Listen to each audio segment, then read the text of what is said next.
En mi aniversario de bodas, mi hijo me sirvió una copa y susurró: en esta noche, duermes para siempre. La noche de mi aniversario de bodas debería haber estado llena de risas, brindis y el calor de la familia reunida. En cambio, recuerdo el vaso temblando en mi mano, el leve tintinear del hielo contra el cristal y el susurro de mi propio hijo, unas palabras tan escalofriantes que cortaron más profundo que cualquier cuchillo. Esta noche dormirás para siempre.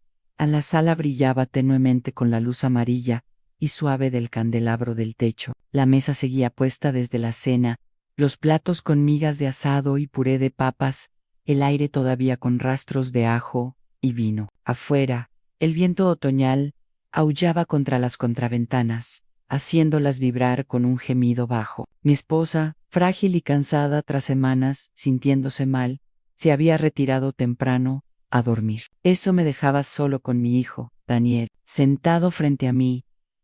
Yo me había recostado, satisfecho después de la comida, sosteniendo la copa que él me había servido, vino tinto, uno de mis favoritos, aunque, esa noche, su color parecía más oscuro, más pesado, casi como sangre girando bajo la luz tenue. Él alzó su propia copa Brindis Quartz y me dedicó una sonrisa que no llegó a sus ojos.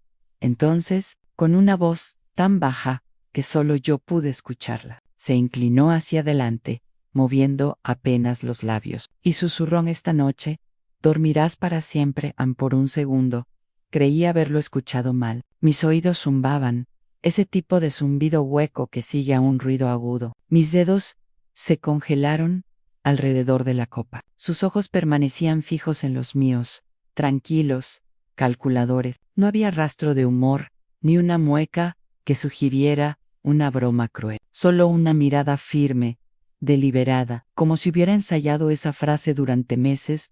La habitación pareció cerrarse a mi alrededor. El tic-tac del reloj sobre la repisa se volvió más fuerte. Mi pulso empezó a latir tan fuerte que pensé que él debía escucharlo. Miré la copa en mi mano, el vino girando, atrapando la luz. Mis pensamientos chocaron.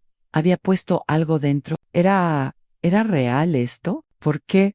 Mi propio hijo. Dejé la copa sobre la mesa, cuidando de no mostrar el temblor de mi mano. Es una cosa extraña para decir, Daniel, murmur, forzando una risa. Pero mi garganta estaba seca, mi voz rota, delatándome. Él no respondió. Solo se recostó en su silla, girando su bebida. Con los ojos clavados en mí, el silencio entre nosotros se extendió, espeso y asfixiante. El fuego en la chimenea de la esquina se había consumido casi del todo, las brasas brillando débilmente. Las sombras danzaban por las paredes, haciendo que su rostro apareciera y desapareciera en la oscuridad. Intenté observarlo, ese niño al que yo había criado, alimentado, cargado sobre mis hombros, cuando era demasiado pequeño para caminar. El mismo niño que se aferraba a mi pierna en el mercado, pidiéndome dulces. Ahora era un hombre en sus 30, un hombre con sus propios secretos. Y esa noche estaba sentado frente a mí, susurrándome la muerte al oído. A mi mano se alejó lentamente de la copa. Mi instinto gritaba que no bebiera, pero no quería que él supiera que sospechaba algo. Mi padre siempre me decía: nunca dejes que la serpiente sepa que la has visto, hasta que tengas un palo en la mano. Me obligué a recostarme con aparente calma. Estás muy callado esta noche, dije, tratando de desviar la conversación, de encontrar al muchacho que alguna vez conocí. Tu madre y yo hablábamos hace un rato de cuando tenías 12 años, ¿recuerdas? Ese viaje de pesca al lago Ellis. Me interrumpió con una risa suave y fría. No era la risa de un hijo divertido por la memoria de su padre, sino algo hueco, algo burlón. Los recuerdos no te salvarán esta noche, papá, dijo con frialdad. El aire se me atascó en la garganta. No estaba bromeando. Quise ponerme de pie, ir a la cocina, tirar el vino, llamar a mi esposa, a quien fuera, pero mis piernas se sentían pesadas. Mi cuerpo me traicionaba. La habitación se inclinó ligeramente, ya fuera por el pánico o por algo más siniestro. No estaba seguro. Recordé entonces cómo él había insistido en servirme la bebida él mismo, cómo se había demorado en la cocina más de lo habitual. El leve temblor de sus manos al traerme la copa en un oleaje de náusea me subió al estómago, no por el vino, sino por la idea de que mi propia sangre, mi único, pudiera estar intentando acabar con mi vida. Me aclaré la garganta, ganando tiempo. ¿Por qué dirías algo así? Prigon. Mi voz se quebró otra vez, mezcla de miedo e incredulidad. Su expresión no cambió. Si acaso, se endureció, porque ya has vivido lo suficiente, dijo, y porque todo lo que tienes debió haber sido mío hace años. Allí estaba el motivo, entrelazado en sus palabras: codicia, resentimiento, herencia. Sentí el estómago anudarse. Ya no era solo mi hijo, era otra cosa, algo oscuro que había estado gestándose justo bajo mi nariz. Mil imágenes pasaron: cumpleaños, funciones escolares, su primer trabajo. Había ignorado las señales de advertencia, había pasado por alto las sombras en su corazón. Apreté el borde de la mesa, tratando de estabilizarme. Mi respiración se aceleró, cada músculo me gritaba que me levantara, que me fuera, pero sabía que un movimiento brusco podría empujarlo a actuar antes. Así que fingí. Levanté la copa de nuevo semiolando Bieber, dejando que el vino apenas rozara mis labios antes de volver a dejarla. Sus ojos se estrecharon, vigilándome. A los minutos se arrastraron. El aire se volvió más espeso. Los únicos sonidos eran el crujido del fuego y el implacable tic-tac del reloj. Finalmente me levanté despacio, manteniendo la voz calma. Creo que iré a ver a tu madre, dije. Su sonrisa se ensanchó, delgada y afilada como una cuchilla. Adelante, murmuró, pero recuerda, el tiempo se acaba esta noche. Caminé con cuidado hacia el pasillo, las rodillas débiles, la mente corriendo. Cada paso me parecía el último. Detrás de mí, sentía su mirada quemándome la espalda. El pasillo se alargaba más que nunca, las sombras tragándome entero. Llegué al marco de la puerta del dormitorio, el corazón desbocado, el sudor resbalando por mi sien. Mi esposa dormía profundamente, ajena a la tormenta que se gestaba bajo su techo. Me apoyé en el marco, el pecho apretado, los pulmones esforzándose por tomar aire. Fue entonces cuando lo oí: el suave arrastre de una silla apartándose en la sala. Pasos lentos, deliberados, le siguieron. Él venía, y comprendí, con una claridad que me heló hasta los huesos. Quizá no vería la luz de la mañana antes de continuar. Necesito detenerme un momento. En historias como la mía no son fáciles de contar. Vienen con cicatrices, recuerdos que todavía me mantienen despierto algunas noches, pero compartirlas importa, porque la traición tiene una forma de esconderse a simple vista, en las familias, en los hogares, en los lugares donde creemos estar más seguros. Y antes de seguir, quiero pedirte algo sencillo. Suscríbete a este canal y cuéntanos en los comentarios desde dónde nos estás viendo. Ayuda más de lo que imaginas. Cada mensaje, cada suscripción me dice que alguien allá afuera está escuchando, que mi historia no se pierde en el silencio. Así que, si estás aquí conmigo ahora mismo, tómate un segundo, pulsa ese botón y dime tu ciudad, tu país. Te prometo que hay más por venir: giros, verdades y revelaciones que no verás venir. Ahora, de vuelta a esa noche, yo estaba en el pasillo, el corazón latiendo tan fuerte que temía despertar a mi esposa. Detrás de mí, los pasos de Daniel se acercaban, cada uno medido, deliberado. La casa que antes había sido mi refugio, ahora se sentía como una trampa, sus paredes estrechándose, sus sombras alargándose y volviéndose amenazantes. Sabía que solo tenía segundos para decidir: fingir ignorancia, enfrentarlo o encontrar alguna forma de escapar antes de que su susurro se hiciera realidad.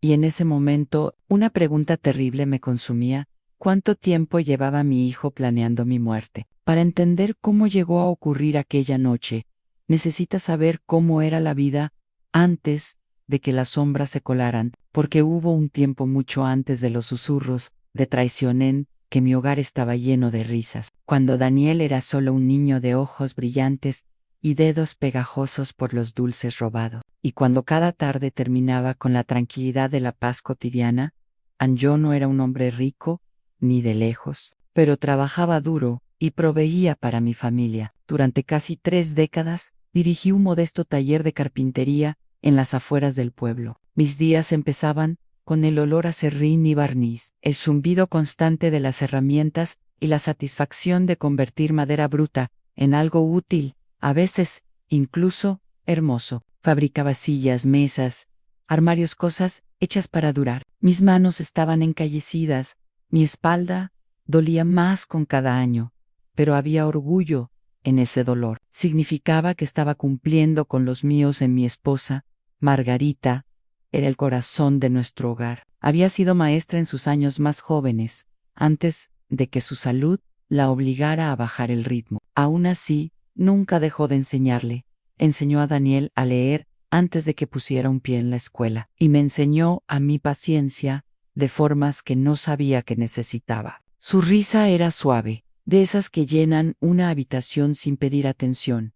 Vivíamos en una casa modesta, de 2 plantas, en la calle Fresno, pintada de crema con contraventanas verdes, que yo repintaba cada verano. Al frente había un jardín que Margarita cuidaba con esmero, en tulipanes en primavera y rosas en verano. Su fragancia, entrando por las ventanas abiertas. En el patio trasero, construyó un columpio para Daniel cuando tenía 6 años. Todavía puedo imaginarlo balanceándose, sus zapatillas apuntando al cielo como si pudiera alcanzar las nubes.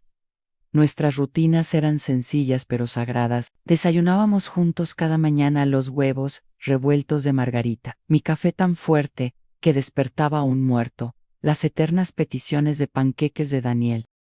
Los domingos íbamos caminando a la iglesia en familia, las campanas resonando por el barrio, mientras nos uníamos a una procesión de vecinos, amigos y rostros conocidos. Los domingos terminaban con cenas familiares, generalmente pollo asado o estofado de carne. Y después nos sentábamos en la sala a escuchar música en el viejo tocadiscos o a jugar a las cartas, hasta que el fuego se apagaba. A los veranos traían excursiones los 3 apretujados en una tienda de campaña junto al lago, con Daniel riéndose mientras intentaba pescar, pero siempre terminaba enredando el sedal. Los inviernos significaban noches arropados, bajo mantas, bebiendo chocolate caliente, mientras la nieve presionaba en silencio contra las ventanas. La vida no era perfecta, teníamos discusiones, preocupaciones de dinero, pero era nuestra. Y era buena. Recuerdo a Daniel de niño con una curiosidad sin límites. Preguntaba por todo, porque el cielo se volvía naranja al atardecer, como los clavos mantenían unida la madera, por qué los adultos lloraban cuando pensaban que nadie los veía. Le encantaba ayudar en el taller, pasarme herramientas, lijar pedacitos de madera hasta que sus dedos quedaban suaves. Cuando tenía 8 años, le dejé tallar su primer barquito. Lo pintó de azul, y aunque se tambaleaba y se hundía cuando lo probó en la bañera, declaró que era el mejor barco jamás hecho. Guardé ese barquito durante años, en un estante de mi taller. Mucho después de que él lo hubiera olvidado, la escuela le trajo desafíos, pero se las arreglaba. Era listo, demasiado listo. A veces sí, tenía un talento especial para salirse de los problemas con encanto. Los maestros solían decir que era brillante pero inquieto, un niño cuya energía no siempre podía contenerse entre 4 paredes. En casa, Margarita y yo intentábamos guiarlo, enseñarle la diferencia entre la astucia y la sabiduría en la adolescencia. Nos puso a prueba, como a todas las familias. Daniel creció, se volvió más afilado en los bordes. Sus preguntas se convirtieron en discusiones, su risa menos frecuente. Aún así, me decía a mí mismo que eran las tormentas normales de la juventud. Jugó al baloncesto un tiempo, tuvo amigos que iban y venían, y aunque hubo noches que llegaba más tarde de lo que me gustaba, siempre volvía a casa. Cuando cumplió 17, ahorró para su primer coche, un viejo Chevy destartalado que compramos barato y arreglamos juntos en la entrada. Todavía recuerdo el orgullo en su rostro cuando el motor por fin arrancó. A pesar de todo, Margarita y yo permanecimos unidos. No éramos ricos, pero nuestro hogar era rico en otras cosas: comidas compartidas, noches tranquilas, cumpleaños con pasteles caseros y mañanas de Navidad en que Daniel abría regalos con la misma emoción, año tras año. Ahora, al mirar atrás, puedo ver cómo esos años dorados pintaron un cuadro de seguridad, uno al que me aferré incluso cuando las grietas empezaron a formarse después. En aquel momento creía que nuestro vínculo familiar era irrompible, forjado en el amor y la dificultad, más fuerte que el dinero o la envidia. Hay un recuerdo que todavía me persigue, no porque fuera triste, sino porque era dolorosamente hermoso. Fue el verano en que Daniel cumplió 12. Habíamos ido al lago Ellis ese fin de semana. El aire estaba espeso de pino y humo de campamento. El agua brillaba bajo el sol de julio. Esa noche nos sentamos junto al fuego, asando malvaviscos. Daniel se apoyó en mi hombro, los dedos pegajosos, sujetando una golosina medio derretida, y dijo en papá: espero que siempre sigamos así, solo nosotros. Yo sonreí, le besé la cabeza y le dije: así será. Las familias como la nuestra no se rompen. Lo creía entonces con cada fibra de mi ser. No tenía idea de lo equivocado que estaba. Aquellos años pusieron los cimientos de mi vida, unos cimientos que pensé que resistirían cualquier tormenta. Y quizá por eso la traición dolió tanto, porque no era solo un ataque contra mi cuerpo o mi vida, sino contra los recuerdos que yo consideraba sagrados. Incluso ahora, cuando cierro los ojos, puedo oír los ecos de las risas en aquella casita, ver a Margarita en su jardín, ver a Daniel en su columpio con los brazos abiertos, una vida tan ordinaria, tan llena de amor, que nunca pensé que pudiera derrumbarse en algo oscuro e irreconocible. Pero se derrumbó, y las primeras grietas comenzaron no mucho después de aquellos años pacíficos, de maneras demasiado sutiles para notarlas al principio, porque incluso los hogares más cálidos pueden proyectar las sombras más oscuras, y el mío no fue la excepción. La tragedia tiene la costumbre de llegar sin ser invitada, como una tormenta que irrumpe en la más tranquila tarde de verano. Para nosotros llegó una noche de invierno, silenciosa al principio, y después, rompiéndolo todo, de formas que jamás pude reparar.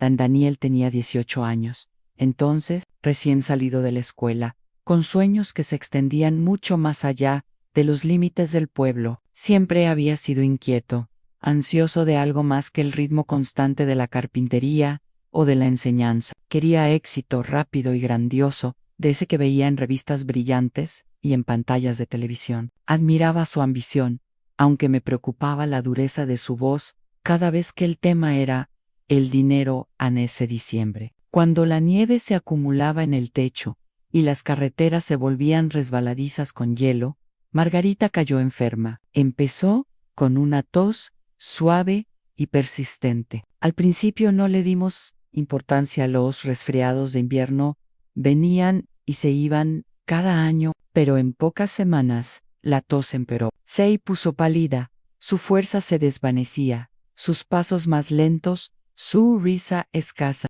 La convencí de ir al médico, y cuando por fin lo hicimos, las palabras que escuchamos fueron como cuchillos desgarrando la vida que habíamos construido en cáncer. Recuerdo haberle apretado la mano con tanta fuerza en aquella sala blanca y estéril, como si con pura voluntad pudiera sujetarla a mí, evitar que se deslizara hacia el abismo que esa palabra amenazaba. Daniel estaba con nosotros, la mandíbula tensa, los ojos saltando del médico a nosotros. Por un momento vi miedo en el miedo real, pero se endureció rápido, reemplazado por algo que no supe nombrar. A los meses que siguieron, fueron un torbellino de visitas al hospital, tratamientos y oraciones susurradas en la noche. Trabajaba en el taller durante el día, me sentaba junto a Margarita en las tardes e intentaba que nuestra casa no se desmoronara. Daniel se desvió. Al principio era atento, traía flores a su cama, leía suavemente para ella, pero a medida que las semanas se convirtieron en meses, sus visitas se hicieron menos frecuentes. Decía que el olor del hospital lo enfermaba, que no podía soportar verla tan frágil en mí. Repetía que era por su juventud, su manera de lidiar con el dolor. Pero En las noches me preguntaba, ¿era eso realmente o era simplemente evitar la realidad? Cuando el final llegó, fue en silencio. Margarita murió mientras dormía una fría noche de febrero, los copos de nieve golpeando suavemente contra la ventana, como si el mundo entero la llorara. Me quedé allí junto a ella, sosteniendo su mano, hasta que se enfrió, con las lágrimas nublando las líneas de su rostro. Perderla fue como perder el sol. La casa se volvió más apagada, el aire más pesado, cada rincón resonando con su ausencia. Me movía por los días como un fantasma, trabajando en el taller con movimientos mecánicos, comiendo comidas que no sabían a nada, durmiendo en una cama demasiado grande, demasiado vacía. En el funeral fue un borrón, los vecinos trajeron guisos, repicaron las campanas de la iglesia, palabras de consuelo llegaron de todas partes, pero el consuelo es algo extraño, alcanza la superficie, nunca la profundidad. Daniel estuvo a mi lado en todo momento, su brazo sobre mi hombro, mientras veíamos bajar el ataúd a la tierra. Lloró ese día, sollozos profundos que me hicieron creer que de verdad sentía la pérdida. Me aferré a esa creencia, porque la necesitaba saber que no. Era el único destrozado, pero el duelo cambia a las personas. A veces, de formas que nunca imaginas. En las semanas después de su partida, Daniel volvió a estar inquieto. Comenzó a pasar largas noches fuera de casa, diciendo que estaba con amigos, trabajando en empleos ocasionales, persiguiendo oportunidades. Quería confiar en él, lo necesitaba, pero comenzaron a llegarme rumores de partidas de cartas en cuartos traseros, de deudas acumulándose, de malas compañías. En una tarde, limpiando su habitación, encontré un sobre escondido bajo el colchón. Dentro había pagarés arrugados y una carta de un prestamista del pueblo vecino, exigiendo el pago. El corazón se me hundió. Mientras yo me ahogaba en la pena, mi hijo jugaba con apuestas, lo poco que nos quedaba. Lo enfrenté esa noche. No lo negó. En cambio, explotó. Sus palabras eran agudas, venenosas. ¿Crees que has hecho suficiente por mí?, gritó. No me diste más que migajas. Mientras tú desperdiciabas tu vida entre serrín y sillas rotas, otros hombres construían imperios. ¿Yo no voy a pudrirme aquí como tú? Sus palabras cortaron más hondo de lo que él sabía. Yo había destrozado mi espalda para darle un techo, comida, educación. Había puesto todo lo que tenía en ser un padre. Y sin embargo, en sus ojos no era nada en la discusión. Terminó con él saliendo de un portazo tan fuerte que hizo temblar los marcos de las paredes. Me quedé solo en la cocina, mirando la mesa gastada, donde Margarita servía la cena. El silencio, presionando como un peso. A los días se volvieron semanas. Iba y venía. Hablaba poco, siempre distraído, evitando mi mirada. Algo en él había cambiado, algo a lo que ya no podía llegar. Entonces llegó el robo. Tenía una pequeña caja en mi taller, escondida tras las estanterías ahorros, que Margarita y yo habíamos guardado durante años. Un pequeño fondo para emergencias. Una mañana abrí la caja y la encontré vacía. El efectivo, los bonos, todo desaparecido. El estómago se me cayó. No quería creerlo, pero no había señales de entrada forzada, ni cerraduras rotas, ni extraños en la noche. Y Daniel, cuando le pregunté, evitó mis ojos. Su silencio fue más fuerte que cualquier confesión.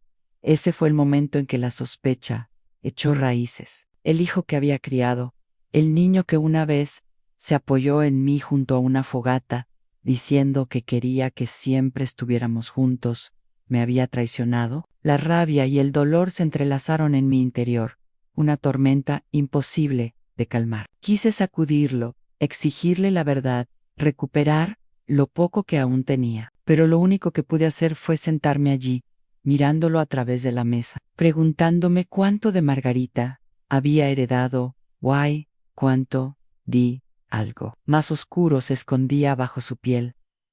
Ese invierno enterré a mi esposa. En primavera, empecé a temer que estaba perdiendo también a mi hijo Ann, y aunque aún no lo sabía, esos temores eran solo el comienzo, porque la traición, como la podredumbre, empieza pequeña hasta que un día se derrumba todo el cimiento.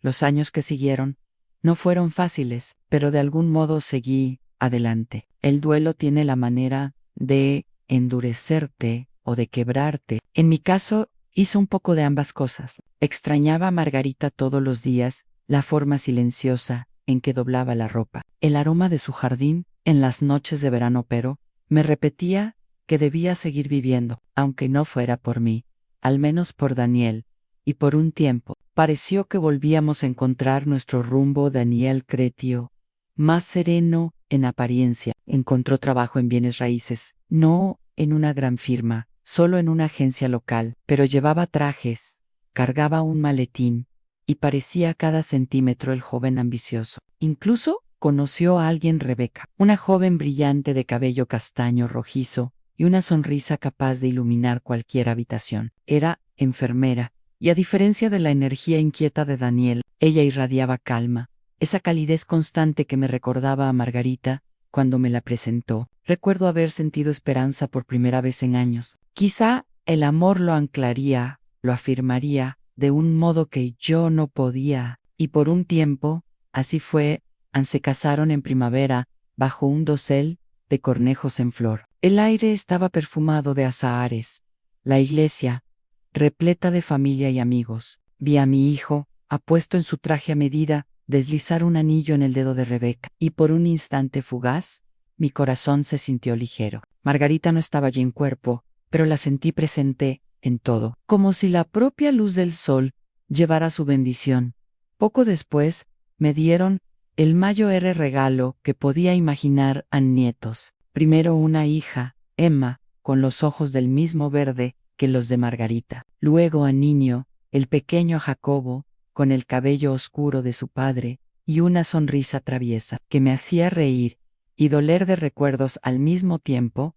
Sus risas llenaron de nuevo la casa. A Emma le encantaba sentarse en mi taller, igual que su padre alguna vez, pasándome clavos y pinceles mientras yo trabajaba en pequeños proyectos. Jacobo iba detrás, siempre curioso, siempre con los dedos pegajosos, los bolsillos llenos de canicas y cochecitos. Los fines de semana se subían a mi regazo, exigiendo historias de cuando su padre era niño, historias que a menudo hacían que Daniel pusiera los ojos en blanco, aunque nunca sin la sombra de una sonrisa por un tiempo.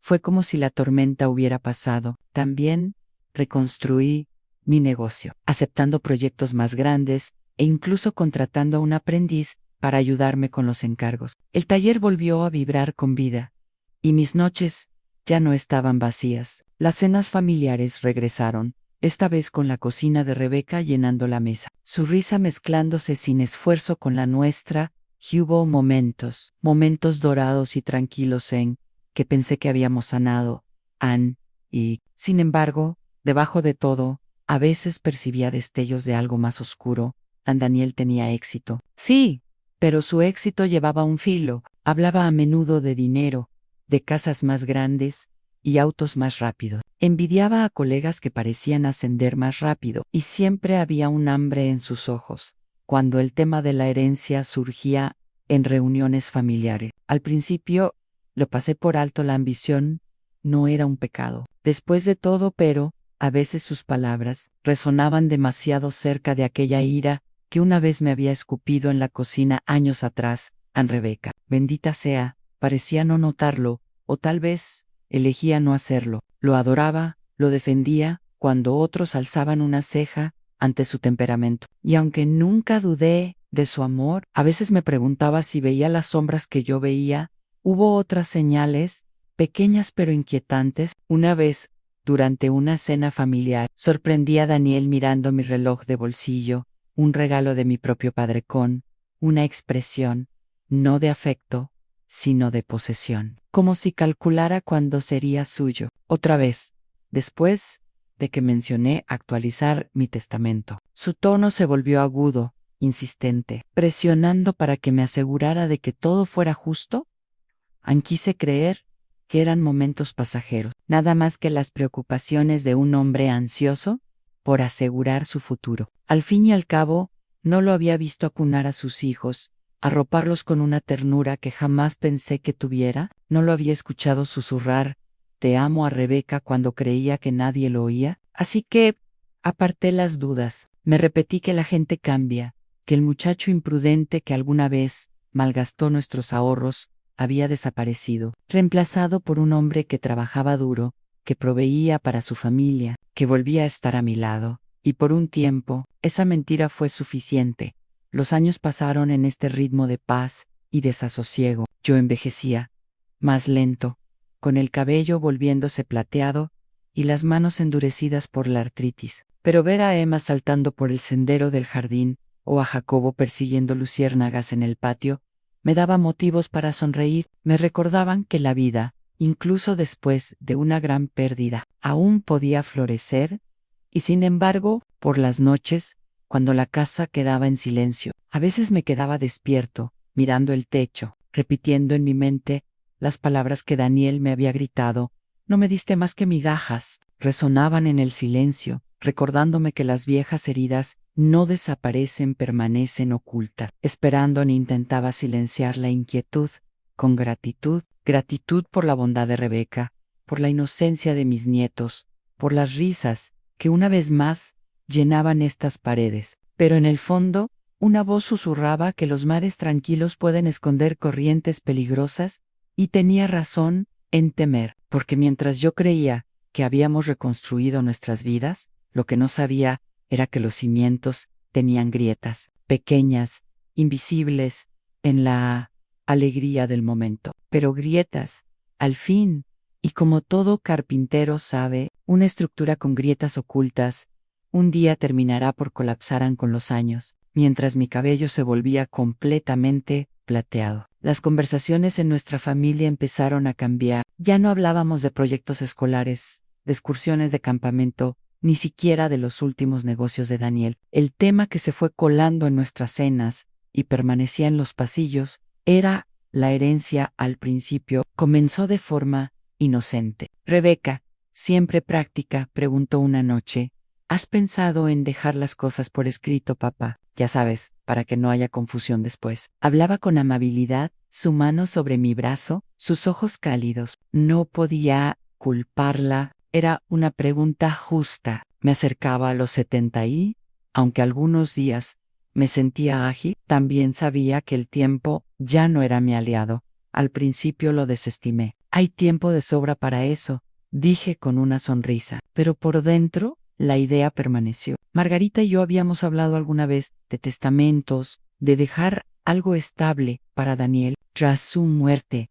Lo había pospuesto, enterrando el tema bajo el trabajo y la pena. Ahora, con nietos que considerar, parecía sensato, así que fui a ver a un abogado, un hombre tranquilo con gafas que olía vagamente a libros viejos. Redactamos un testamento. La casa sería para Daniel y Rebeca, ya que era tanto su hogar como el mío. El taller y los ahorros se dividirían para que Emma y Jacobo algún día tuvieran algo propio. Se sentía equilibrado, justo, un legado de amor, no de conflicto. Pero la justicia, ¿cómo aprendería? No siempre satisface a la actitud de Daniel. Empezó a cambiar en cuanto se enteró del testamento. Una noche, después de que los niños se hubieran ido a dormir, me acorraló en la sala. Papá, dijo con voz medida pero afilada, ¿por qué dividir las cosas? ¿Por qué complicarlo? Todo debería ser mío. Sabes que cuidaré de los niños. No necesitas incluirlos. Frenchy Elsie, son mis nietos. Tu madre hubiera querido que también ellos estuvieran seguros. Él bufó, caminando de un lado a otro. Ellos estarán seguros a través de mí. Pero dividir las cosas, eso demuestra que no confías en mí. ¿No crees que ya te he demostrado quién soy? Recordé las deudas, el juego, el dinero desaparecido de años atrás. Los recuerdos dolían, pero no dije nada. Simplemente me mantuve firme. Así será. Desde ese día, una tensión sutil se instaló entre nosotros. Poco después, empezaron a aparecer papeles sobre la mesa de la cocina. Contratos en acuerdos. Solo firma aquí, papá, decía Daniel con naturalidad, deslizándomelos con un bolígrafo. Poder notarial, explicaba, facilitará las cosas en caso de que yo enfermara, para que las cuentas pudieran pagarse y los trámites gestionarse Sin demora, Rebeca lo alentaba con suavidad. Es solo una precaución, me aseguraba. Todo el mundo lo hace. Pero había algo en la avidez de los ojos de Daniel que me inquietaba. La forma en que se quedaba a mi lado mientras yo hojeaba los papeles. El modo en que empujaba el bolígrafo un poco más cerca, como si el tiempo mismo se acabara. Fui retrasándolo, inventando excusas. Mi artritis hacía que escribir fuera difícil. Mi vista ya no era la misma. Decía que necesitaba más tiempo, y cada retraso parecía afilar su sonrisa en algo más delgado, más frágil. Mientras tanto, pequeños cambios se colaban, objetos desapareciendo de la casa. Un cheque que juraba haber escrito y que no encontraba. Un vecino mencionando haber visto desconocidos cerca del taller. Hablando con Daniel, el momento más escalofriante llegó una tarde, cuando escuché una conversación que no estaba destinada a mis oídos. Había subido a buscar mis gafas, avanzando despacio sobre mis rodillas rígidas, cuando me detuve frente a la puerta entreabierta del cuarto de Daniel y Rebeca. Sus voces se filtraban por la rendija. Está siendo viejo, murmuró Daniel. Ya no necesita todo esto. La voz de Rebeca le siguió, más suave pero firme. Entonces, convéncelo. No lo presiones demasiado, Trevio. Pero tiene que pasar. El pecho se me apretó. Me alejé antes de que pudieran oírme, el corazón martillándome, como aquella noche del vaso envenenado. A partir de entonces, cada sonrisa de Daniel me pareció una máscara. Cada gesto ensayado, la calidez de las cenas familiares, se apagó. Incluso Emma y Jacobo notaron la tensión, preguntando por qué su papá parecía tan enojado todo el tiempo. Yo lo disfrazaba con una sonrisa, pero por dentro, la inquietud crecía.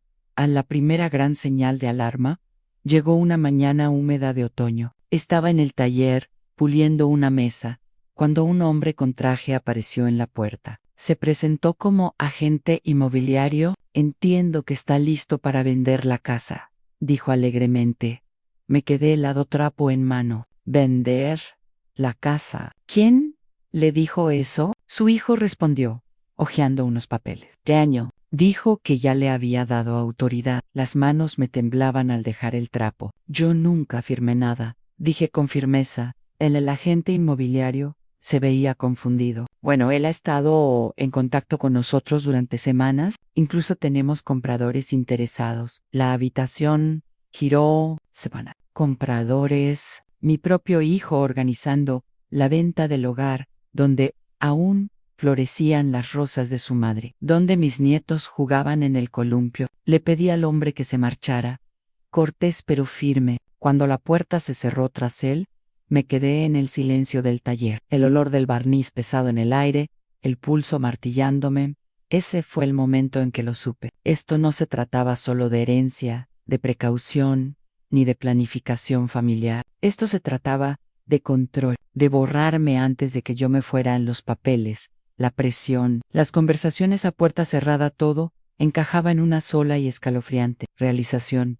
A mi hijo no estaba esperando a que el tiempo me llevara. Estaba intentando tomar el tiempo en sus propias manos. Y aunque aún no podía probarlo, ese día la primera semilla real de miedo se alojó en mi pecho.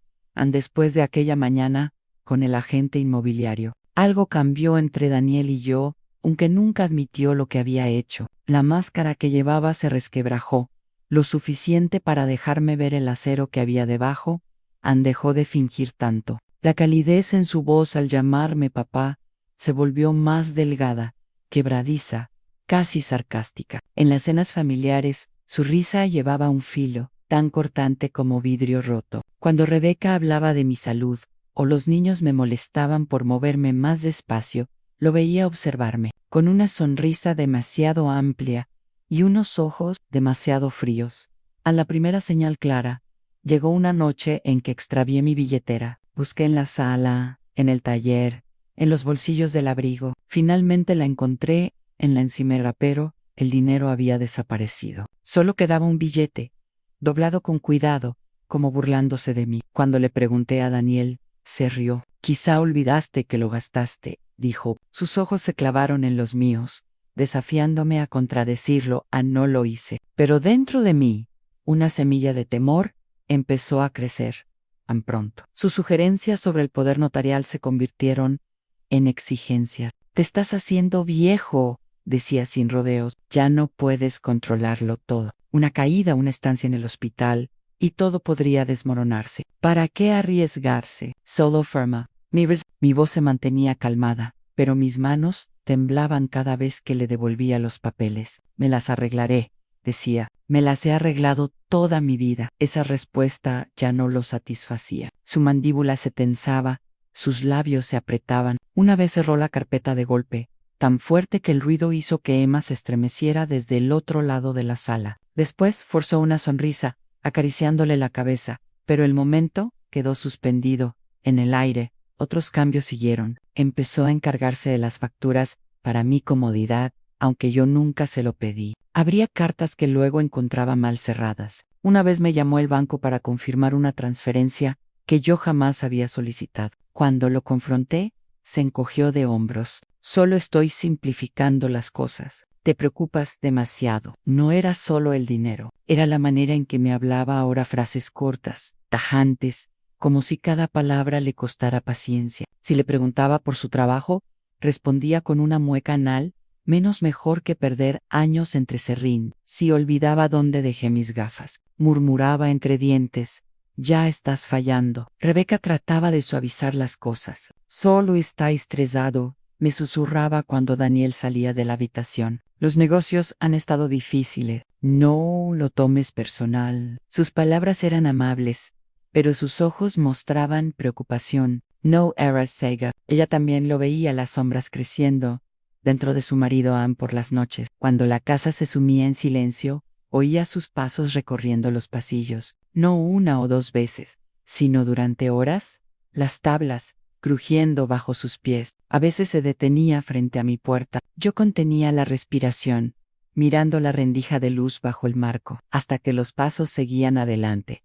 El sueño se volvió un extraño. Pasaba las noches despierto, con el oído atento al menor ruido, el chasquido de una cerradura, el giro de un picaporte, el susurro de un movimiento. La casa que alguna vez me cobijó, ahora se sentía como una jaula, cada crujido resonando como amenaza. En una tarde, mientras dormitaba en el sillón junto al fuego, desperté y lo encontré de pie sobre mí. Su expresión era inescrutable, pero sus ojos me estudiaban como si yo fuera un rompecabezas. Sazó un problema que necesitaba solución. Cuando me moví, sonrió demasiado rápido. Solo revisaba que estuvieras cómodo, papá, dijo. Pero el frío de su mirada permaneció mucho después de que se fue Ann. La presión aumentaba sin cesar. Traía nuevos documentos, formularios de seguros, escrituras de propiedades, incluso papeles de consentimiento médico. Siempre la misma cantinela. Fírmalo. Siempre la misma sonrisa que no llegaba a sus ojos. Yo retrasaba, inventaba excusas, fingía confusión. Le decía que debía consultar al abogado, aunque en realidad lo que necesitaba era tiempo para pensar, para planear, para proteger lo poco de autonomía que me quedaba. Pero la paciencia de Daniel se agotaba. Su voz se hacía más cortante, su tono más autoritario. Una noche, mientras la lluvia azotaba las ventanas, y los niños dormían arriba, me acorraló en la cocina. No confías en mí, acusó, su voz baja, pero hirviente. Después de todo lo que he hecho, después de todos estos años, aún me tratas como a un niño, como si no fuera capaz de llevar las riendas. Intenté mantener la voz firme. La confianza hay que ganarla, Daniel. ¿Y tú? Me interrumpió, golpeando el puño contra la encimera. Los vasos tintinearon en el armario. El corazón se me subió a la garganta. Basta, espetó. Luego, más suave, casi susurrando Ann de una forma u otra, entrarás en razón. Me dejó allí de pie, con las manos temblando, la respiración entrecortada. Por primera vez comprendí que esto no se trataba de papeles ni de propiedades. Era una cuestión de control y no se detendría hasta conseguirlo. Los días que siguieron fueron tensos, frágiles como vidrio a punto de romperse. Sus sonrisas hacia Rebeca eran forzadas, su paciencia con los niños escasa. Regañó a Jacobo por derramar jugo, con una voz tan dura que el niño rompió a llorar. Emma lo evitaba por completo, refugiándose en mi taller siempre que podía y a través de todo, sus ojos permanecían sobre mí calculando, esperando. Entonces llegó la noche que selló mi temor. Acababa de cerrar el taller, cuando regresé a la casa y escuché voces en la sala, Daniel y Rebeca. Me quedé en el pasillo, sus palabras llegándome a través de la puerta entreabierta. No va a firmar, murmuró Daniel, con frustración en cada sílaba. La voz de Rebeca fue más suave, cansada. Entonces, deja de presionarlo. Solo lograrás que se resista más. No tiene tiempo para resistirse, siseó Daniel. Es viejo y débil. Si no lo entrega voluntariamente. Siguió un silencio. Luego, la respuesta apagada de Rebeca. Daniel, no lo digas. Ni siquiera lo pienses. Le apoyé contra la pared, el pecho apretado, la respiración corta. Sus palabras se repetían en mi mente. Si no lo entrega voluntariamente. Ese fue el momento en que mi sospecha se convirtió en miedo. No estaba imaginando sombras. No estaba exagerando. Mi hijo estaba planeando algo y yo solo tenía un tiempo limitado antes de que los susurros se convirtieran en acción. La sospecha me carcomía, como termitas en la madera vieja, silenciosa, pero implacable. Cada mirada de Daniel, cada media sonrisa, cada insistencia de solo firma, me empujaba más hacia la inquietud. Pero no fue hasta aquella tarde de otoño, cuando el viento aullaba entre los árboles y el cielo tomó el color de un moretón, que la verdad finalmente comenzó a salir a la luz. Todo empezó con una carta. Había subido al desván, buscando un viejo álbum de fotos para mostrarle a Emma. Había preguntado por su abuela, y yo quería enseñarle imágenes del jardín de Margarita, de sus días como maestra, de su sonrisa congelada en el tiempo. El desván olía a polvo y cedro, con cajas apiladas como monumentos olvidados de décadas pasadas. Mientras hurgaba en un baúl, encontré un sobre, amarillento y arrugado, metido entre formularios de impuestos viejos. En la carta no llevaba sello, estaba dirigida simplemente para el señor Ellis. Mi nombre, mis manos temblaban al desplegarla. Las palabras dentro eran secas, escritas con prisa. Su hijo debe más de lo que admite. Si no paga, la deuda cae sobre usted. Prometió como garantía su taller, sus ahorros. Dijo que no viviría lo suficiente para preocuparse. Esta es su advertencia. El estómago se me hundió. La carta estaba fechada hacía casi 20 años, cuando Margarita estaba enferma. Mi mente giraba sin control. Todas aquellas noches que Daniel decía estar con amigos, todos esos rumores de deudas, de juego, no habían sido rumores, eran real. Y peor aún, él me había ofrecido como garantía. El pecho se me apretó y la habitación giró. Pero antes de recomponerme, otro hallazgo me golpeó en el fondo del baúl. Envuelto en un trapo, había un informe policial. El aire se me atascó al reconocer el nombre, Michael Harris. Michael había sido el mejor amigo de Daniel en la secundaria, un chico alto y flaco, de sonrisa fácil, siempre en nuestra casa, siempre a su lado. Un verano, cuando tenían 17, Michael murió en un accidente de coche, o al menos, eso siempre me habían dicho. Un choque trágico en una noche lluviosa. Daniel volvió a casa conmocionado, callado durante semanas. Pensé que el dolor lo había enmudecido, pero el informe contaba otra historia. El accidente no había sido tan simple. Testigos afirmaban que Daniel conducía esa noche. El coche se desvió, cayó a una zanja, dio una vuelta. Michael fue expulsado del asiento del pasajero y murió al instante. Daniel salió casi ileso. El informe detallaba alcohol en su sistema y sospechas de carreras imprudentes por la vieja carretera de Old Mill. Sin embargo, el caso había sido archivado. Sign cargos, solo otro trágico accidente.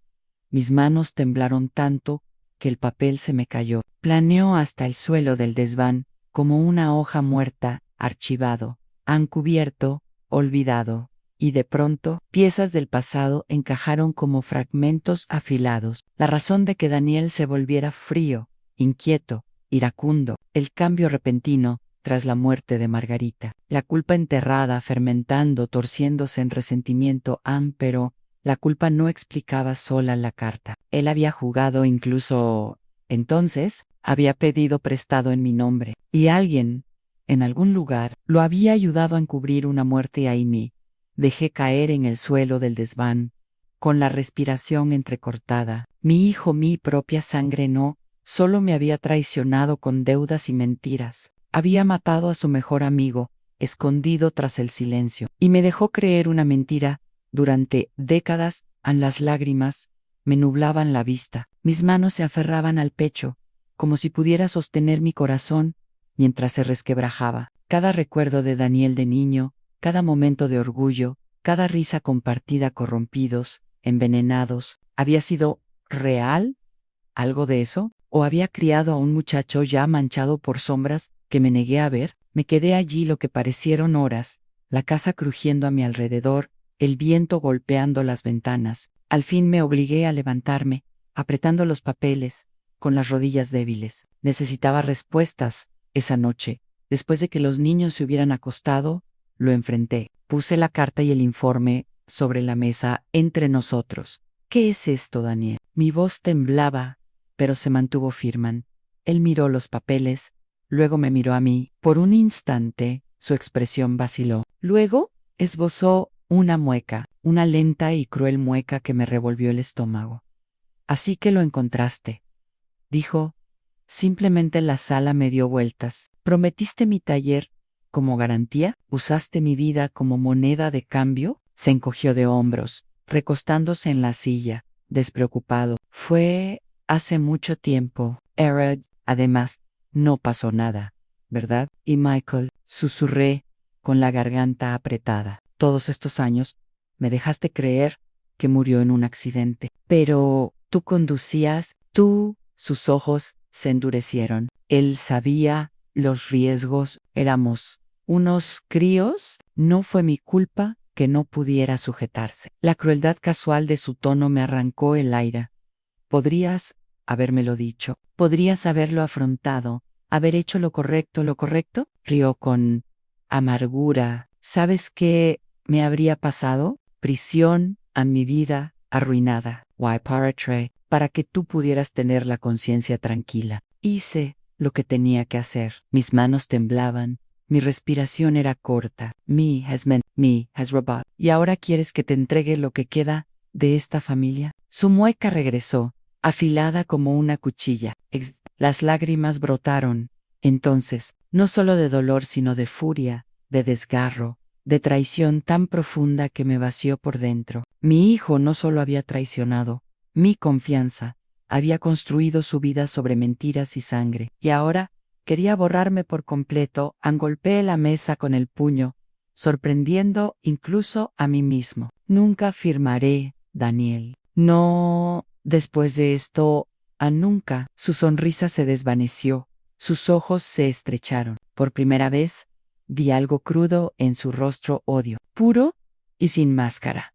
Entonces, no me dejas otra opción. Susurró. Las palabras quedaron suspendidas en el aire como humo, impregnando cada rincón de la habitación. Me tambaleé hacia atrás, aferrándome al borde de la silla, con el corazón desbocado y el pecho oprimido. Por un momento, pensé que estallaría. La vista se me nubló, manchas danzando ante mis ojos. Rebeca apareció en el umbral, el rostro pálido, los ojos yendo de él a mí. Abrió la boca para hablar, pero Daniel la silenció con una mirada. La verdad había salido, la máscara se había roto, y yo sabía entonces, sin la menor duda, a mi hijo era capaz de cualquier cosa, de cualquier cosa, y esa noche, mientras yacía en la cama mirando el techo, con las lágrimas secándose en mis mejillas, un pensamiento resonaba más fuerte que el resto. Si ya había quitado una vida, ¿qué le impediría quitar la mía? Después de la noche de la revelación, el aire en la casa se espesó con algo invisible pero sofocante. Ya no era solo tensión, era cálculo. Cada mirada de Daniel llevaba peso.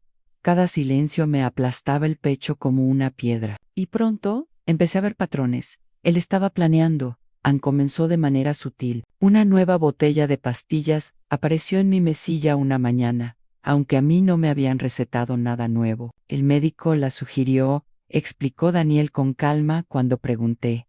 Sus ojos demasiado firmes. Para tu presión arterial, yo no había visto a ningún médico. Ann, dejé las pastillas intactas, observando en cambio cómo él las revisaba después, frunciendo el ceño al ver el sello, sin romper. Luego vinieron las escaleras, el pasamanos, antes sólido, de pronto estaba flojo una mañana. Un tornillo faltaba, la madera resbaladiza con algo aceitoso. Al probarlo, cedió bajo mi peso, casi haciéndome caer. El corazón me retumbó en el pecho al apoyarme contra la pared, para no desplomarme más tarde. Ese mismo día lo oí en el pasillo, tarareando suavemente mientras volvía a ajustar el tornillo en su sitio. «Deberías tener más cuidado, papá», dijo con una sonrisa que nunca llegó a sus ojos. En cada intento era lo bastante pequeño como para parecer casualidad, pero juntos formaban un mosaico escalofriante. Una noche, Rebeca me apartó en la cocina, el rostro pálido. «No bebas nada que él te sirva», susurró rápidamente, mirando hacia la puerta. «Solo confía en mí». El pecho se me apretó. ¿Lo había visto? ¿Ella también? O peor aún, ¿había sido parte de todo? Y ahora retrocedía con culpa. Pero Rebeca no dijo nada más. Evitó mis ojos y subió las escaleras, dejándome con más preguntas que respuestas a la gota final. Llegó una semana después. Daniel sugirió dar un paseo en coche. «Tomemos la carretera vieja junto a los acantilados», dijo con ligereza. «Te despejará la mente. El aire del mar te hará bien». Cada instinto me gritaba que me negara. Esa carretera era angosta, con barandillas oxidadas, curvas cejados, implacables. Demasiados accidentes se habían reportado allí a lo largo de los años. Aún así, forcé una débil sonrisa. «Quizá en otra ocasión», respondí Ann. Él no discutió, simplemente me miró largo, fijo, con la mandíbula apretada. Y en ese silencio, supe la invitación era real. Esa carretera estaba destinada a ser mi tumba. Desde entonces, viví como prisionero en mi propia casa. Cerraba con llave mi habitación por la noche, revisaba 2 veces las ventanas, evitaba las comidas que él preparaba. El taller se convirtió en mi santuario, aunque incluso allí sentía ojos sobre mí, vigilándome, esperando. A los niños lo notaron. Emma preguntó por qué me veía tan cansado, por qué saltaba con cada ruido. Quise decirle la verdad, tomarla en mis brazos y advertirle que nunca confiara en su padre. Pero, ¿cómo hacerlo? Era demasiado joven para comprender la oscuridad que crecía en él. Mientras tanto, Daniel se volvía más audaz. Sus palabras llevaban veneno ahora, amenazas apenas disfrazadas entre comentarios casuales.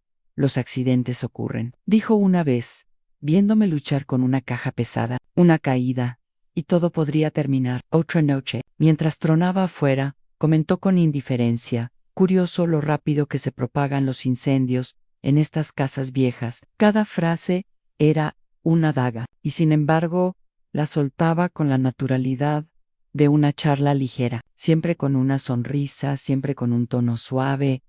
Empecé a escribir notas, escondiéndolas entre las páginas de libros viejos, metiéndolas en cajones. Si muero de repente, no fue un accidente. No sabía si alguien las encontraría algún día, pero era la única defensa que me quedaba. La presión alcanzó su punto máximo en mi cumpleaños. Rebeca insistió en hornear un pastel. Daniel sirvió las bebidas. Al pasarme un vaso, sus ojos brillaron con algo que no supe nombrar. Miré el líquido, ámbar y lleno de hielo, mi reflejo, distorsionado, en su superficie. «Vamos», me animó en voz baja. «Por muchos años más». El vaso me temblaba en la mano, la garganta se me cerró. La habitación giró con recuerdos, la amenaza susurrada en mi aniversario, el dinero desaparecido, la carta en el desván, la muerte de Michael. Todo convergía en ese instante. Dejé el vaso sobre la mesa, fingiendo una tos. «No me siento bien», murmuré, levantándome. La mandíbula de Daniel se tensó. Su mano se quedó sobre el respaldo de mi silla, como si luchara contra la tentación de obligarme a sentarme esa noche. Mientras yacía despierto, observando las sombras arrastrarse por el techo. Comprendí algo con una claridad aterradora. Él había terminado de esperar. Los juegos, las insinuaciones, los accidentes preparados habían sido ensayos.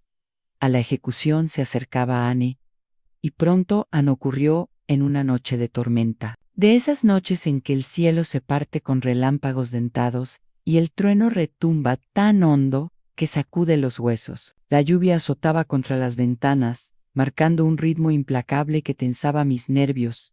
Anne Daniel había estado paseando toda la tarde, sus pasos duros sobre el suelo de madera. Rebeca y los niños no estaban. Ella los había llevado a casa de su madre por el fin de semana. Éramos solo los dos, tal como él quería. Anne sirvió tragos otra vez. Whisky, esta vez. El líquido ámbar giraba en vasos de cristal, atrapando el resplandor del fuego. Me deslizó uno por la mesa, sus ojos fijos en los míos. Anne, bebe, papá, dijo en voz baja. Demasiado baja.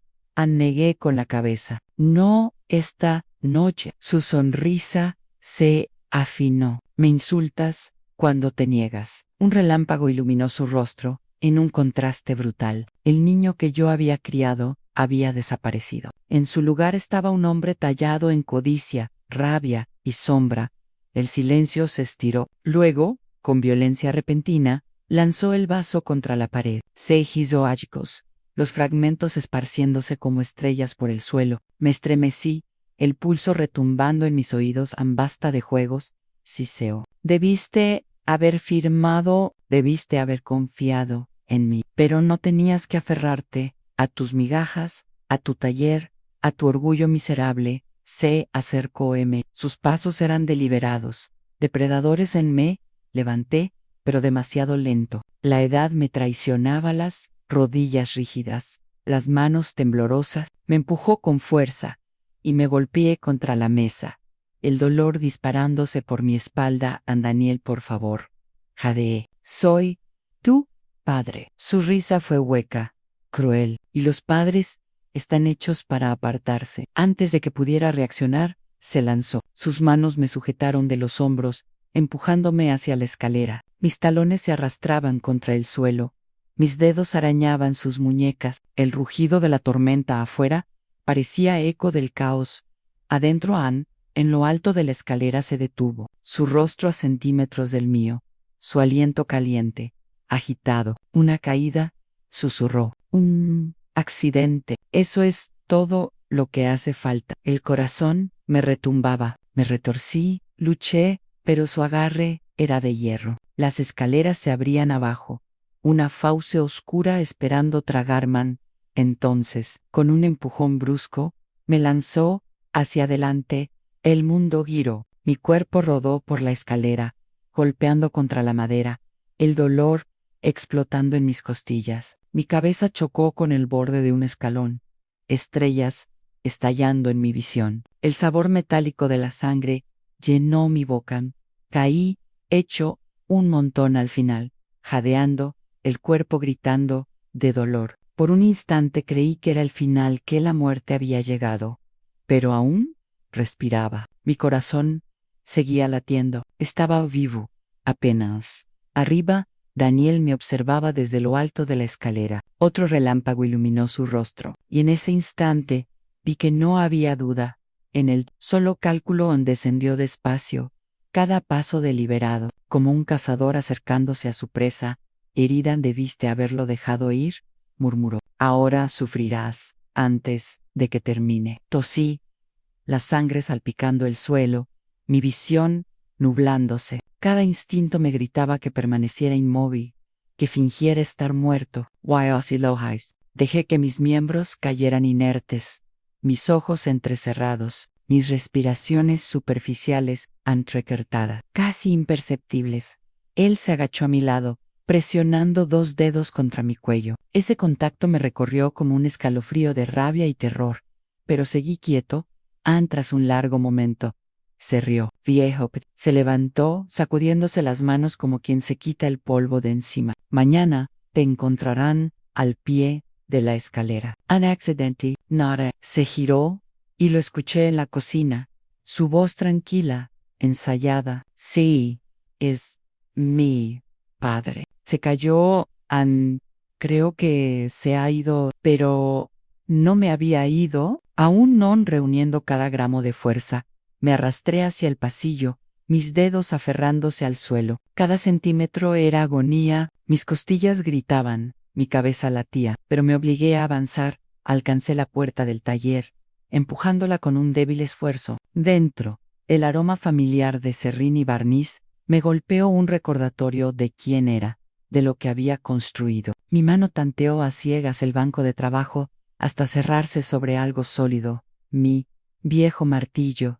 El peso me dio firmeza, me dio propósito. Se acercaban pasos. Había terminado su llamada. ¿Todavía vivo? Se burló, su voz más cerca. No lo haces fácil, ¿verdad? Obligué a mi cuerpo a seguir inerte, el martillo oculto bajo mí. Su sombra se cernió sobre mí, su respiración tan próxima que podía sentirla. Entonces, con un último estallido de fuerza, golpeé en el martillo, impactó contra su pierna, gritó, tambaleándose hacia atrás, su cuerpo estrellándose contra el marco de la puerta. Por primera vez, vi miedo en sus ojos. Antú gruñó, sujetándose la pierna. Me arrastré hasta quedar erguido, el martillo temblando en mi mano. No me quitarás la vida, Daniel, jadeé, la voz, áspera, pero firme en sus ojos, ardieron de furia. Se lanzó otra vez, las manos extendidas. Chocamos, los cuerpos golpeando contra las estanterías. Herramientas cayeron al suelo, la tormenta rugiendo más fuerte, como si el cielo mismo fuera testigo. Luchamos, padre contra hijo, amor contra odio, supervivencia contra codicia. Su fuerza superaba a la mía, pero la desesperación me alimentaba. Mordí, arañé, volví a blandir el martillo, esta vez golpeando su hombro. Aulló, empujándome hacia atrás. Mi cuerpo se estrelló contra la pared, el dolor irradiándose, y entonces, silencio. Me miró, el pecho agitándose, la sangre resbalando por su frente. Lentamente, una sonrisa curvó sus labios. Bien, susurró, si no son las escaleras, será otra cosa. No puedes escapar para siempre. Y con eso, se dio la vuelta y huyó hacia la tormenta. La puerta golpeando al cerrarse. Me derrumbé, el martillo resbalando de mi mano, mi respiración entrecortada. Mi cuerpo dolía, mi sangre manchaba el suelo, pero una verdad ardía con claridad. Había sobrevivido por ahora, y sobrevivir solo significaba una cosa: la justicia debía llegar después, cuando la tormenta pasó. El silencio que la siguió fue más pesado que cualquier trueno. Yacía en el suelo del taller, sangrando, roto, aferrando el martillo como un salvavidas. Mi cuerpo temblaba de agotamiento, pero mi mente ardía con claridad. Si quería vivir, si quería detener a mi hijo, tenía que actuar ahora. Al arrastrarme, fue una agonía. Cada respiración quemaba mis costillas como fuego. Pero, pulgada a pulgada, me impulsé hacia el teléfono colgado en la pared. Mis dedos temblaban tanto que casi dejé caer el auricular. Alguien moró. Logré marcar a 9-1-1. ¿Cuál es su emergencia? Mi voz apenas fue un susurro. Mi hijo intentó matarme. Todavía está aquí. El pecho se me sacudió. Las palabras se rompían en tos. La sangre salpicaba el auricular en minutos. Las luces rojas y azules cortaban los restos de la tormenta. Los paramédicos me levantaron con cuidado sobre una camilla, sus voces urgentes, amortiguadas por el rugido en mis oídos. Al sacarme por la puerta principal, lo vi, Daniel, de pie al borde del jardín, la lluvia pegando su cabello a la frente. Su expresión era indescifrable. No se movió, no habló, solo miró mientras me llevaban. En el hospital olía a antiséptico y metal. Los pitidos de los monitores acompasados con mi propio corazón. Costillas fracturadas, conmoción, hemorragias internas. Dijeron que tuve suerte de seguir con vida. Yo sabía que no fue suerte, fue supervivencia, nacida de la desesperación. Los detectives llegaron a la mañana siguiente, 2 de ellos, rostros duros, libretas en mano. Me preguntaron todo: las pastillas, la barandilla rota, la invitación a los acantilados, la pelea del martillo. Mi voz temblaba, pero se lo conté todo. Y luego les entregué la carta del desván, el informe policial sobre Miguel, las notas que había escondido en libros, a una de las detectives, una mujer de ojos afilados. Asintió lentamente. Encaja, dijo. No estaba paranoico. Él iba en ascenso. ¿Y esto? Levantó el viejo informe policial. Explica su patrón. Por primera vez en meses, me sentí escuchado. Me pusieron bajo custodia protectora. Un agente uniformado en la puerta de mi habitación. Al día siguiente, llegó la noticia. Daniel había sido arrestado en el juicio que siguió. Atrajo a medio pueblo al tribunal. Vecinos que antes sonreían en las barbacoas, ahora susurraban en los bancos, los ojos saltando entre mí y el hijo, al que alguna vez alabaron como tan buen muchacho. Me senté en el estrado, las manos temblando alrededor de la Biblia, al jurar decir la verdad. Y entonces hablé de sus deudas, sus mentiras, su crueldad, de la enfermedad de Margarita y cómo él se alejó, del robo, de las amenazas, de los susurros en la noche. La fiscalía expuso las pruebas, documentos falsificados, transferencias bancarias intentadas, rastros de sedantes en botellas halladas en la cocina. Incluso tenían grabaciones. Rebeca las había entregado, conversaciones apagadas entre ella y Daniel, su voz cargada de intención. Si no firma voluntariamente, hay otras formas. Rebeca también testificó, sus manos temblaban, su voz se quebraba al describir la presión, la manipulación. Lágrimas le corrían por el rostro al admitir que había intentado ignorarlo, intentado creer que él cambiaría. Pero lo vi, sollozó. Vi la forma en que miraba a su padre, como si ya no fuera su padre, sino un obstáculo. Daniel estaba al otro lado de la sala, con un traje demasiado pulcro para la ocasión, la mandíbula apretada, los ojos entrecerrados. Cuando nuestras miradas se cruzaron, no vi arrepentimiento. Furia por haber sido atrapado. En la defensa intentó pintarme como senil, confundido. Argumentaron que la caída por las escaleras fue accidental, que yo era paranoico, inventando conspiraciones. Pero la evidencia era demasiado. Mis heridas no coincidían con una simple caída. El martillo, manchado con su sangre, la barandilla rota, manipulada, las pastillas mezcladas con sedantes. Y entonces llegó la grabación. Anne, la detective, la reprodujo en la sala. Daniel, al teléfono la noche de la tormenta, su voz calma, ensayada. Sí, es mi padre. Sé, Kyle. Creo que ya no está. La sala quedó en silencio, cada respiración contenida. Era la voz de un hombre, reportando una muerte que ya creía consumada. A mi muerte.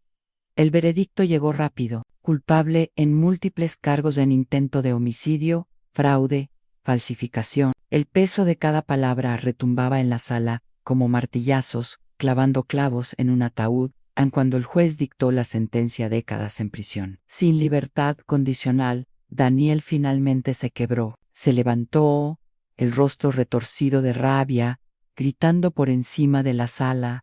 Deberías haber muerto, deberías haberte hecho a un lado. Su voz se quebraba, su cuerpo forcejeaba contra los guardias que lo sujetaban. Todo lo que tienes debía haber sido mío. Me quedé quieto, las manos juntas en mi regazo, las lágrimas cayendo silenciosas por mis mejillas. Ese era mi hijo, mi Nino, gritando, no de dolor, sino de derecho, y sin embargo, en ese instante sentí algo inesperado. No solo pena, no solo rabia, sino alivio. Alivio de que ya no fueran susurros en la noche, ni sombras en el pasillo. Era la verdad, dicha en voz alta, presenciada por todos. A la máscara había caído, en las semanas siguientes. Sané, poco a poco, mis costillas soldaron, mis moretones se desvanecieron, pero las heridas más hondas, la confianza, el amor, el vínculo entre padre e hijo, esas nunca sanarían del todo. A los vecinos pasaban con cazuelas, con palabras de compasión y simpatía. Rebeca me visitaba a menudo, los niños aferrados a sus manos. Emma preguntaba, ¿por qué papá no volvía a casa? Jacob preguntaba si estaba en problemas. Anne arrodillé frente a ellos, la voz firme, aunque el corazón se me rompía. Su padre cometió errores, dije suavemente, errores, pero deben recordar ustedes, no son los errores de su padre. Ustedes son sus propias personas, y pueden elegir ser mejores. Asintieron, los ojos grandes, demasiado jóvenes para comprender del todo, pero lo bastante mayores para sentir el peso de mis palabras en el día que trasladaron a Daniel a prisión. Me paré en la ventana y vi la furgoneta alejarse. La lluvia golpeaba suavemente el cristal. Durante años, había temido esos pasos en el pasillo, ese susurro en la noche, la mano que podría empujarme a la oscuridad. Ahora la casa estaba en calma quietud. A la justicia había llegado, donó, perfecta, no indolora, pero suficiente. Volví a mi taller, el olor a serrín constante, familiar. Tomé el pequeño barco azul que Daniel había tallado de niño. La pintura estaba descascarada, los bordes ásperos. Pasé mis dedos por él, las lágrimas empañando mi vista una vez. Él había sido ese niño. Una vez se había apoyado en mí junto al fuego, susurrando que quería que siempre estuviéramos juntos, pero él, para siempre, terminó en un tribunal, con cadenas en sus muñecas y furia en sus ojos. Dejé el barco en el estante y susurré en el silencio: adiós, hijo mío. Y por primera vez, en años, sentí el leve despertar de la paz. En los meses posteriores al juicio, la casa se sintió más vacía que nunca, no porque Daniel ya no estuviera. Esa ausencia era un alivio, sino porque el silencio tiene su propio peso cuando sigue al caos. Durante años, viví esperando pasos en el pasillo, amenazas susurradas en la oscuridad, la sombra repentina que podía significar el final. Cuando todo eso desapareció, seguí escuchando por costumbre, pero poco a poco, la vida comenzó a llenar el vacío. Rebeca se mudó con los niños a la casa de su madre, por un tiempo, y aunque la casa de la calle Ashwood quedó en calma, no estuvo abandonada. Emma y Jacob venían a menudo, traían dibujos, risas, preguntas sobre su padre, que me rompían el corazón, y a la vez me recordaban por qué había resistido. Él les contaba historias, number de Tresham, no de violencia, sino de las rosas de Margarita, de las acampadas junto al lago, de Daniel cuando era niño, antes de que las sombras lo reclamaran. Ellos necesitaban esos recuerdos, los fragmentos de un padre que pudieran amar sin miedo, y al contárselos, encontré una extraña forma de sanación. Vendí la vieja casa al final. Demasiados recuerdos se aferraban a sus paredes, esquirlas de vidrio en las esquinas, susurros en la escalera, el tenue olor a sangre en el taller. Ya no podía vivir allí, no sin Margarita, no con los fantasmas en su lugar. Compré una pequeña cabaña junto a la costa, un lugar modesto donde el mar se extendía ancho e infinito. El aire olía a sal y libertad. Las olas chocaban contra la orilla como un latido constante, recordándome cada día que el tiempo avanza, estemos listos o no. A Emma y Jacob lo adoraban, corrían descalzos por la arena, recogiendo conchas, construyendo castillos que la marea terminaba reclamando. Yo me sentaba en el porche, envuelto en una manta, mirando cómo jugaban, escuchando sus risas mezclarse con el rugido del mar. A veces, Rebeca se unía a mí, el rostro marcado tanto por el dolor como por la fortaleza. No hablábamos mucho de Daniel, pero cuando lo hacíamos, era con honestidad. Ella cargaba sus propias cicatrices, o yo los maes. Juntos, soportábamos el peso al atardecer. Cuando el cielo ardía en tonos de fuego, y las gaviotas gritaban sobre nosotros, caminaba solo por la orilla. Pensaba en Margarita, en su risa suave, en sus manos pacientes. Pensaba en Daniel, en el niño que había sido, en el hombre en que se convirtió. ¿Mí? Preguntaba, una y otra vez, ¿dónde había fallado? ¿Fue culpa mía? ¿Pude haberlo salvado? ¿O la oscuridad siempre estuvo en el esperando florecer? El mar nunca respondió, pero me consoló con el tiempo. Mi salud regresó. Los médicos decían que era un milagro que hubiera sobrevivido, que hombres de mi edad rara vez salían vivos de heridas así. Pero yo sabía que no fue solo supervivencia, fue propósito. Algo me mantuvo respirando esa noche. Algo guió mis manos cuando el martillo golpeó. Quizás fue Margarita, quizás fue simplemente la terquedad de un viejo que se negó a dejar que la codicia borrara su vida. Aún visito el taller en mi memoria. Aún veo el pequeño barco azul que Daniel talló de niño. Me pregunto si hubo un instante, solo uno, en el que pude haberlo hecho volver a la luz. Pero hay verdades demasiado pesadas para respuestas. Lo que sí sé es esto: la traición, por profunda que sea, no borra el amor. Miji, aún lo amo, de alguna manera rota. Pero amar no significa ser ciego. Amar no significa rendirse. A veces, el acto más doloroso de amor es sobrevivir.